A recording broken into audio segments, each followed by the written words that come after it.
Are you still trying to figure out how much salt to use in your watercolor paintings to get that beautiful sparkly effect?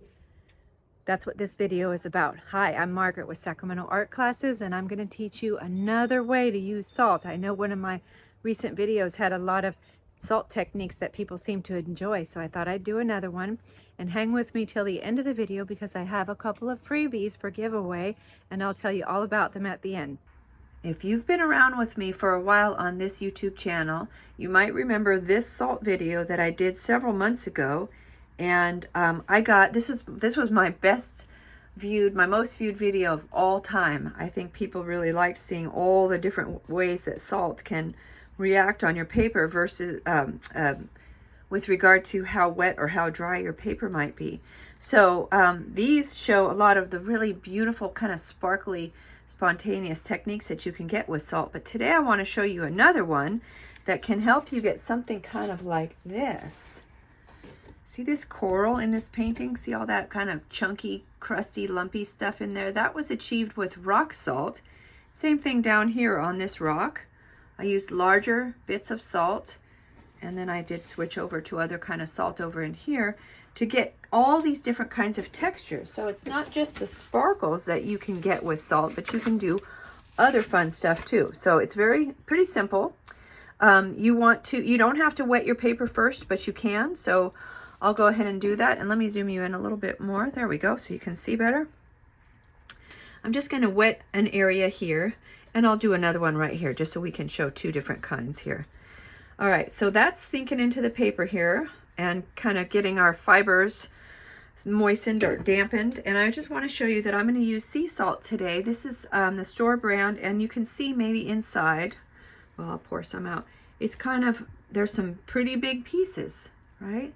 So you could technically call this a rock salt, but because this container came with a grinder, you can also grind up ahead of time some salt. I don't have any in there, so I'll have to do it for you, and get some interesting kind of larger chunks in there. Okay, so this is how we're going to go.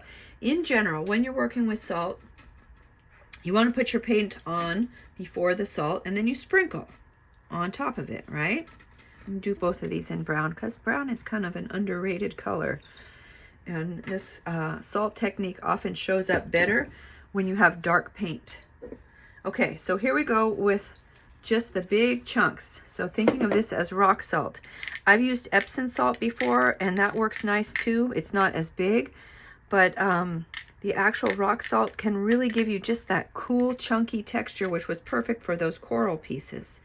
And Clara is one of my students. She kind of turned me on to this. We were doing something, a different painting about a year ago, and she used some of the rock salt and just got this super cool technique. So now I share it with you guys. Okay, so you can see I kind of put it pretty close together there, right? And if I put it up close, you can see better. See how the salt draws that paint, pulls that paint towards itself. That's what we want to have happen. But what happens if some of your salt crystals don't have enough paint being drawn to them? Is it too late? Do you have to always have the paint on first and the salt after?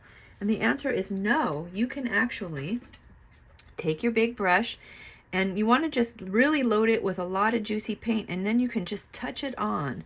You can touch it on top of the salt chunks, or you can actually touch it on the paper again. But that salt will draw it to itself. And you can move them around. You can manipulate them with your brush or the handle of your brush so that you get them exactly where you want them to be. And then you do need to make sure to leave this salt on until it's totally and completely dry. So this can be, maybe this will be like a little rocky outcropping somewhere, or a part of a avalanche or a slide, you know, where you have a bunch of rocks together. So it'll be really beautiful. I'll take a picture of it for you or show it to you when it's all the way dry. So that's one of them. Now, let me get this lid back on here. So meanwhile, this guy over here is still pretty wet. You can see the middle. The paint is still kind of moving around on that one.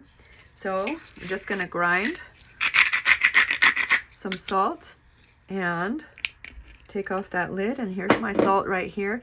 Now usually we do a little gentle sprinkle, right, with not very much on there because you don't want to overdo it. Well, what if you do want to overdo it? Let's give it a try. If I really chunk on this salt and it's so close together, It's going to give you this effect that is kind of like, well, we used it in a class as lizard skin. It's very bumpy. It's very kind of craggy and crusty. Let's go a little closer so you can see. You can move it around to where you want it with the tail end of your brush. And really, it is totally coated with salt. You can see a few loose guys around the edge, but for the most part, you have quite a lot of salt chunked on there. And you can even add more. Now, when you add more with this finer grain, you got to be careful because your brush will probably pick up some of the crystals, and you don't want to dip that back right here into your paint well, because then you're contaminating your paint. So you would want to maybe have a puddle somewhere else if you're going to dip that back in there, or maybe rinse your brush first.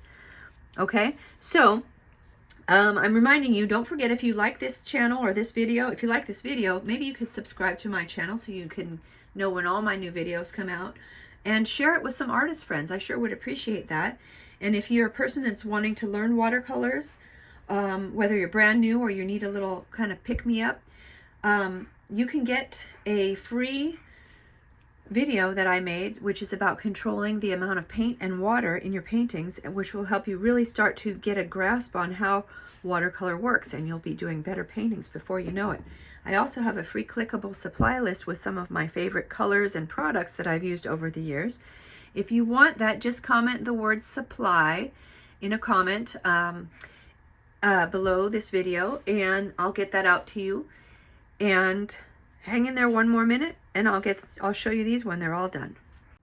Okay, this is what it looks like when it's all dry and you scrape off the paint. By the way, I use a little an old credit card to scrape that paint off. And you never know what you're going to get. The one on the right is the rock salt. The one on the left is the sea salt. And sometimes I've gotten better results with the sea salt, where you really see more of a kind of a bumpy graininess. If I can zoom in, you can see a little bit better. But it's very interesting and just another technique to try. Hope you like that.